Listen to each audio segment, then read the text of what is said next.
Tolong baca, penting sekali. Arahan medis seorang ulama sekaligus dokter ahli bedah Al-Murabi Syekh Profesor Dr. Yusri menghadapi virus corona. Sebagai seorang dokter, Maulana Syekh Yusri Rusdi Hafizullah menyampaikan bahwa virus corona yang melanda dunia adalah sebab perbuatan seorang yang jahat, yang Allah SWT ketahui, karena produksi obat-obatan sekarang merupakan perdagangan. Bahkan ada obat sekali merupakan minum saja ada yang seharga 70.000. Bagaimana kalau mengonsumsinya selama sebulan? Seakan obat-obatan hanya untuk orang-orang kaya.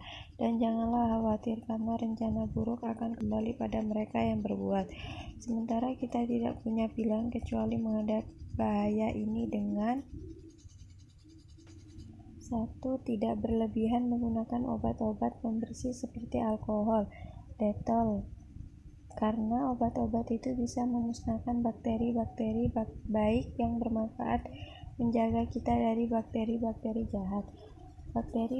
Bakteri baik itulah yang menjadi pertahanan pertama dalam tubuh kita.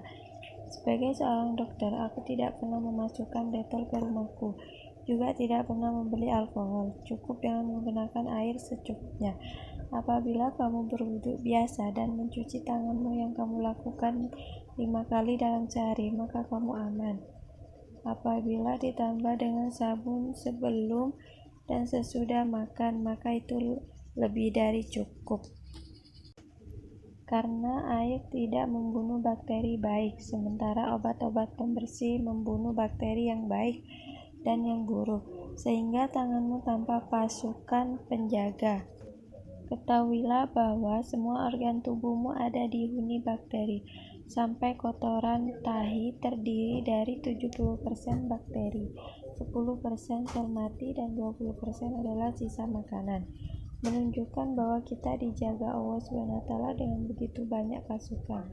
Jadi tidak perlu menggunakan obat-obat pembersih, seperti juga tidak usah pakai obat kumur-kumur karena itu bisa merusak kerongkongan.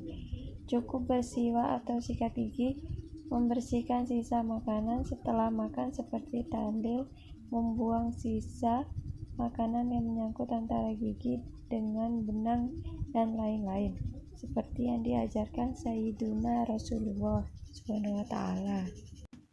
2. Yang mengurung diri hanyalah mereka yang sakit. Yang sehat silakan beraktivitas seperti biasa.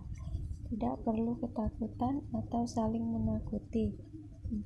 Virus tidak hidup kecuali pada suatu yang hidup. Dia tidak mematikan kecuali pada seseorang yang punya penyakit lain. Dan virus itu hanya hidup selama 5 hari. 5. Jadi bagi yang merasa letih atau panas, beristirahatlah dan menjauh dari orang lain, dan meninggalkan ciuman.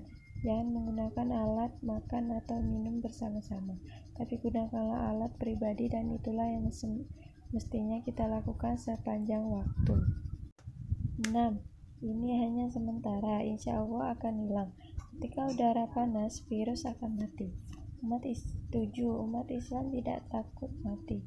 Mereka hanya berhati-hati dan berharap husnul khotimah, yaitu mati dalam Islam. Orang kafir saja yang ketakutan, tapi kamu juga jangan menjadi sebab kemudaratan bagi mereka. 8. Perbanyak konsumsi cairan terutama yang panas, seperti yansu, melba, lemon, vitamin C, mawali, asinan. Mungkin bisa juga dengan 1 sendok haba barokah di pagi hari. 9. Berolahraga dan bergerak, tinggalkan bermalasan. Muslim yang kuat lebih baik dari muslim yang lemah. Terima kasih. Semoga kita dijauhkan dari